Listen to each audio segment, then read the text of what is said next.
We commit to achieving the assigned deliverables. 9 months ago, the Tinubu administration made a symbolic commitment to navigate the ship of the nation out of poverty with the signing of a performance bond by all its ministers. To build a community of actions across all levels of ministries, departments, and agencies, the Information and National Orientation Ministry, led by the Minister Mohammed Idris, had since gone to work, bringing a pivotal force to the mandate by systematically mobilizing heads of parastatals in joint commitment to deliver on Mr. President's renewed hope agenda. You may recall that the Permanent Secretary and I signed a performance bond with the President to guarantee that we will fulfill the ministry's mandate. I have been told that the Permanent Secretary has involved directors to also commit to this process.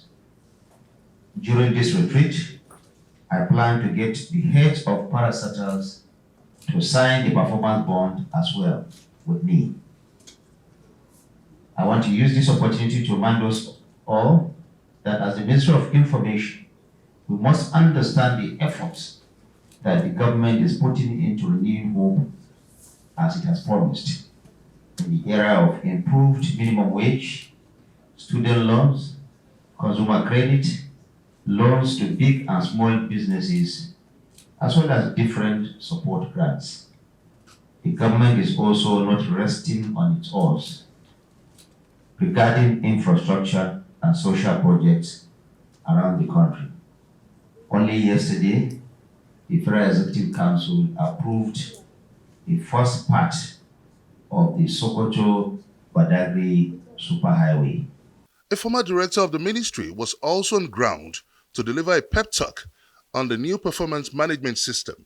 The workplace environment, structured in a hierarchical and or pyramidal format, is supervised by assessment and deterrence organs that are empowered to ensure that the public service progress remains focused, remains able, remains responsible, remains respectable, remains accountable, proactive, progressive, and perpetually.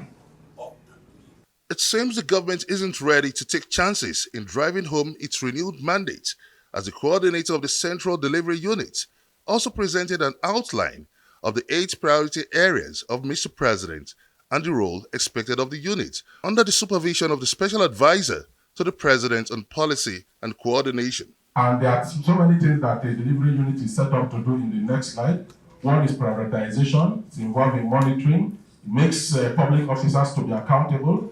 It's also used in solving problems, especially where there are challenges, bottlenecks that are hindering the implementation of government policies, projects, and programs. We use the instrumentality of delivery to see how we can resolve those issues. And then capacity building, which is also aimed at strengthening the capacity of the officers. For instance, we have the task team that have been set up now. For them to do their work, they must understand what they are supposed to do. With less than 3 years left in the life of the current administration of President Bola Tinubu, and in the midst of economic uncertainty in the country, the task of changing the narrative becomes an urgent imperative. Benga Ashiru, Arise News.